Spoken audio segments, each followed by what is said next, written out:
पहले सास फिर पति का कत्ल, पड़ोसी राज्य में लाश के टुकड़े, एक बीवी की खूनी साजिश, जानकर उड़ जाएंगे होश। कोई आम इंसान जिसका जुर्म की दुनिया से कोई नाता नहीं होता, लेकिन जब वो कोई जुर्म करता है तो पुलिस और कानून भी हैरान रह जाते हैं।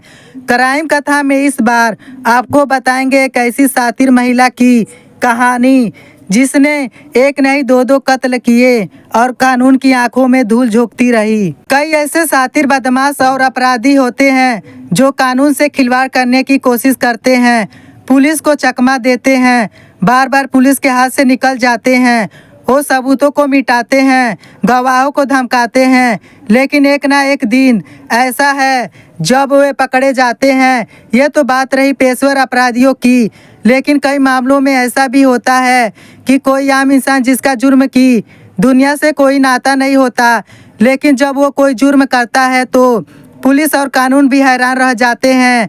क्राइम कथा में इस बार आपको बताएंगे एक ऐसी सातिर महिला की कहानी जिसने एक नहीं दो कत्ल किए और 1 साल तक कानून की आंखों में धूल झोंकती रही। 19 अगस्त 2022 गुवाहाटी।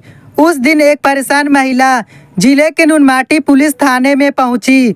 वहां जाकर वंदना कलिता नाम की उस महिला ने पुलिस को एक तहरीर दी और बताया कि उसके 32 वर्षीय पति अमर ज्योति डे और 62 साल की सास सकरी डे कहीं लापता हो गए हैं। उसने दोनों को तलाश करने की कोशिश की, लेकिन वो नहीं मिले। पुलिस को यह बात बताकर वह महिला रोने लगी। पुलिस ने उसकी शिकायत सुनने के बाद उसे मदद का भरोसा दिया और कहा कि वे जल्द ही उसके पति और सास को ढूंढ निकालेंगे। इसके बाद पुलिस ने उसकी तहरीर मामला दर्ज कर लिया और मामले की गंभीरता को समझते हुए छानबीन शुरू कर दजीन ने दर्ज कराई दूसरी शिकायत। पुलिस लापता हुए माँ बेटे का सुराग लगाने की कोशिश कर रही थी। उनके बारे में सभी थानों को इत्तला दी गई थी। आसपास के जिलों में भी पुलिस को उनके बारे में बताया गया, लेकिन उनका कोई सुराग नहीं मिला। फिर भी पुलिस अपना काम कर रही थी। नवंबर का महीना आ चुका था, तलाश जारी थी। इसी दौरान एक शख्स नुनमाटी पुलिस थाने पहुंचा। उसने खुद को लापता हुए अमर ज्योति डे का कजिन बताते हुए पुलिस को एक तहरीर दी, जिसमें अमर ज्योति डे और उनकी मां सकरी डे के लापता होने की शिकायत के साथ साथ अमर ज्योति की पत्नी वंदना पर भी शक जाहिर किया गया था।